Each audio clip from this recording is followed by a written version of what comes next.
Hello जी, राम राम साਰਿਆਂ ने। I hope आप सब ठीक होंगे, कुशल मंगल होंगे। वेलकम है भाई आप सबका मेरे एक न्यू व्लॉग में।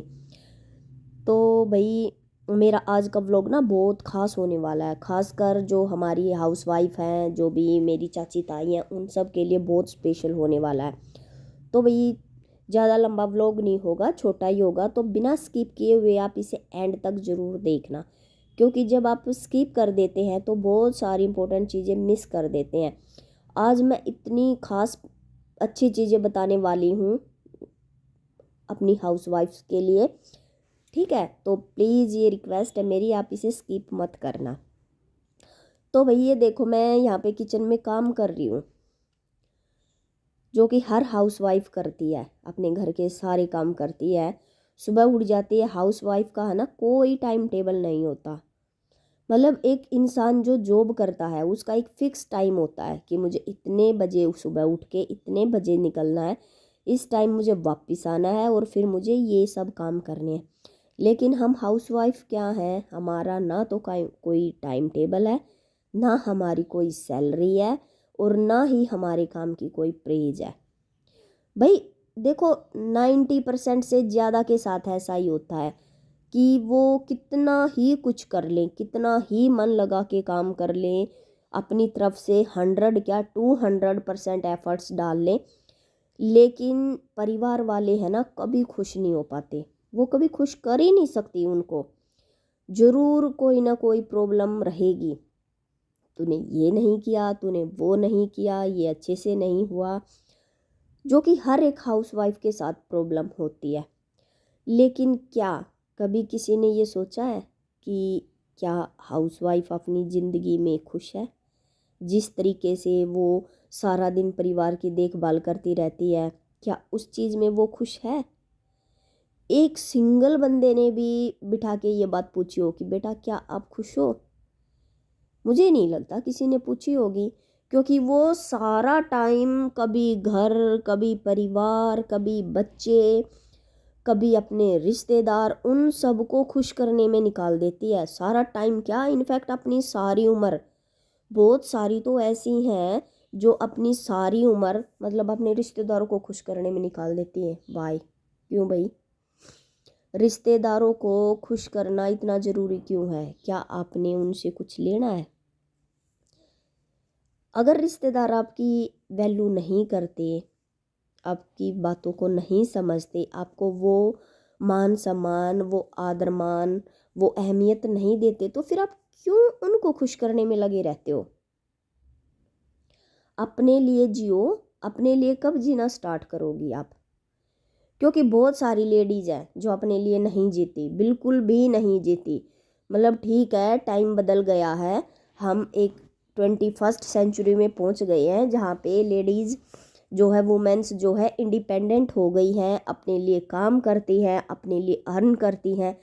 बट फिर भी बहुत सारी ऐसी हैं, ख़ास तौर पर गांव में तो मतलब वही सेम सिचुएशन है कि वो अपने लिए नहीं जीती, वो सारा टाइम अपने परिवार और बच्चों में निकाल देती हैं, अपनी सास को खुश करने में लगी रहती हैं। लेकिन क्या कभी उस सास ने आपके पास बैठ के पूछा है कि बेटिया, जो आपका और मेरे बेटे का जो ये रिश्ता है, क्या आप इसमें खुश हो? आपको कोई परेशानी तो नहीं है? आपको किसी चीज़ की ज़रूरत तो नहीं है? नहीं, मुझे नहीं लगता कि कभी किसी की सास ने पूछा होगा। अगर भाई किसी की सास ने भी ऐसे पूछा है ना, तो मुझे कमेंट करके बता देना, क्योंकि आप बहुत लकी होगे अगर आपकी सास ने ऐसे पूछा है। क्योंकि जहाँ तक मेरा ख्याल है कोई नहीं पूछती। इनफैक्ट वो तो ये और बोलती हैं कि भाई, अरे तेरी तो ऐस हो रही है, काचे काट रही है, ये कर रही है, वो कर रही है, जो कि ऐसा कुछ होता नहीं है।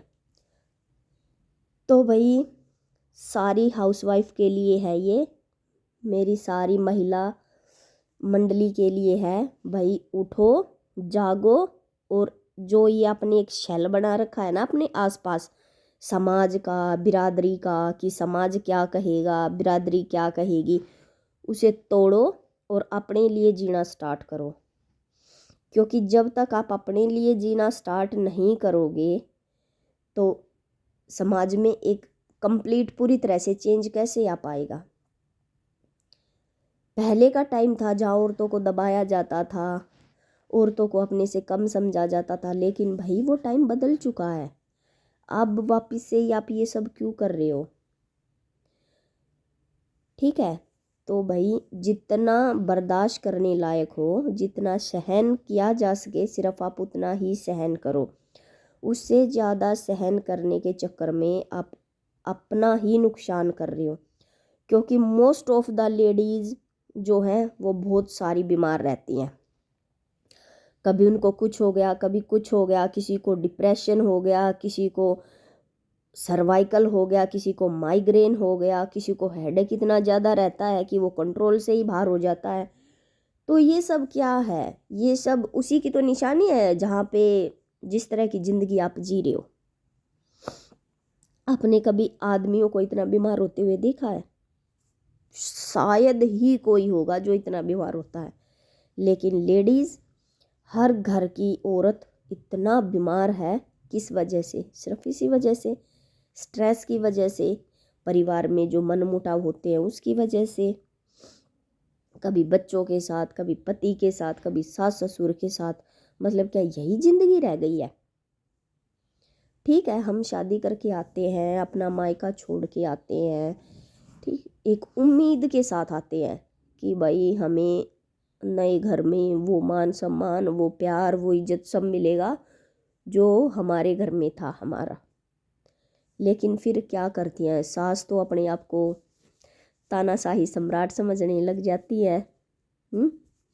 और फिर उसी सास को खुश करने के चक्कर में सारी की सारी लेडीज़ लगी रहती हैं कि काश मैं अपनी सास को खुश कर पाऊँ, कि काश मैं अपनी सास को खुश कर पाऊँ। तो भाई ये मेरा सजेशन है, जो अब तक खुश नहीं हुआ ना वो कभी खुश नहीं होगा। तो ये सब करना छोड़ो, अपने लिए टाइम निकालो, अपने ज़िंदगी जीना शुरू करो।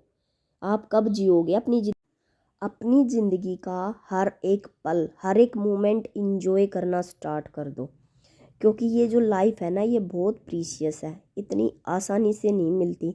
लेकिन हम इसे क्या कर रहे हैं? वेस्ट कर रहे हैं। किस लिए? उन फालतू के लोगों के चक्कर में जिनको आपकी कोई कदर ही नहीं है।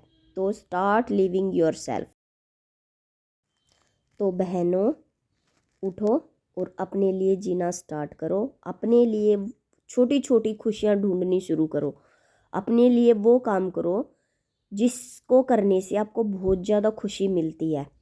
तो भाई ये थी मेरी एक छोटी सी मोटिवेशनल स्पीच जो मैंने रियलाइज़ की थी कि भाई हम औरतों को भी जीने का अधिकार है, हाउसवाइफ को भी जीने का अधिकार है अपने तरीके से।